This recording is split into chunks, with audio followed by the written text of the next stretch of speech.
Bonjour, bienvenue dans cette nouvelle vidéo et dans le groupe où je suis là avec une coach, nous avons parlé de ce qu'elle appelle les problèmes de limite supérieure ou du plafond de verre. Et donc j'ai regardé d'abord dans la Bible si je trouvais quelque chose en liaison avec ça et il est tout de suite venu une idée et donc je vous lis le texte dans Juge 6 versets 15 et suivant. C'est Gédéon que le Seigneur a appelé au verset 14 puisqu'il dit « Va délivrer Israël des Madianites, c'est moi qui t'envoie ». Donc le Dieu Tout-Puissant l'envoie. Et qu'est-ce qu'il répond Gédéon ?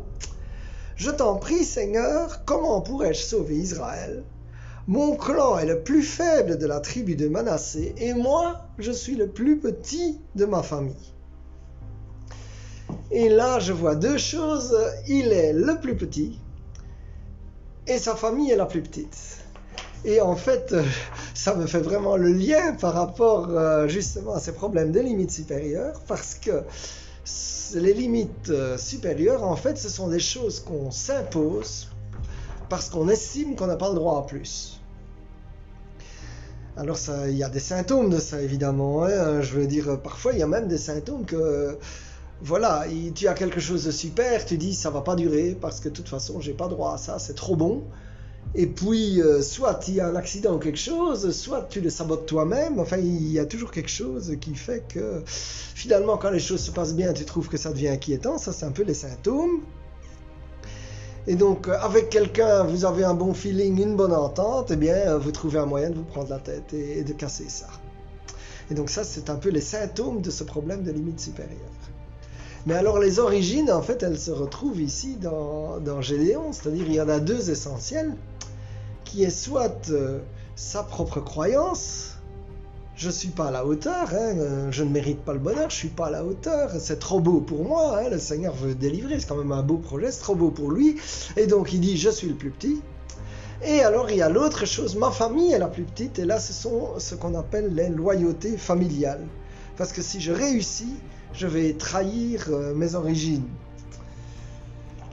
C'est-à-dire, je vais vous donner peut-être un exemple plus concret. Il n'y a pas très longtemps, l'assistante de Jean-Luc Traxel me téléphone pour être sur un YouTube avec lui et pour faire le ministère avec lui. Ce qui, j'allais dire, est au-delà de mes rêves.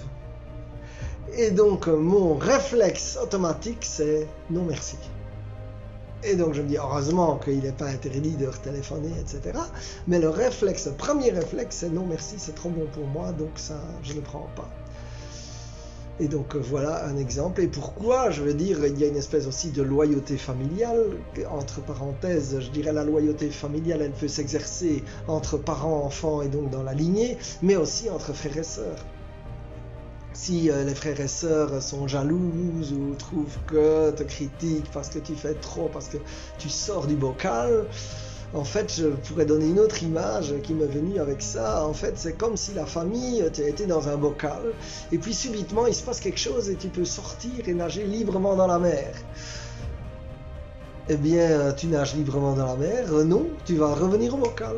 Même qu'il n'y a plus aucune raison et que maintenant tu as plein d'espace. Et ça me fait penser à une autre phrase de la Bible, élargis les piquets de ta tente. Alors je peux retrouver ça aussi dans des relations, je veux dire quand j'ai des relations excellentes, parfois même au-delà de mes rêves, il va se passer quelque chose, je vais avoir peur que ça ne dure pas. Et en ayant peur que ça ne dure pas, je vais faire des choses qui sont inadéquates, et en faisant des choses inadéquates, la relation, effectivement, on se prend la tête. C'est exactement l'exemple qu'elle a donné. Et donc ça, je peux en citer plusieurs. Je ne vais pas vous les citer, mais je peux en citer plusieurs.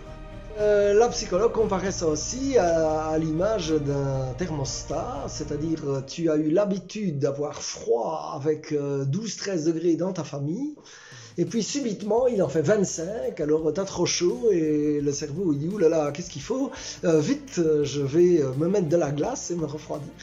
C'est un peu la même idée. Pour retrouver en fait pourquoi il y a ça, parce que le cerveau il est à l'aise dans ce qu'il connaît. Mon frère, ma sœur, je prie qu'aujourd'hui, nous allons voir la suite de la parole de Dieu dans le verset suivant.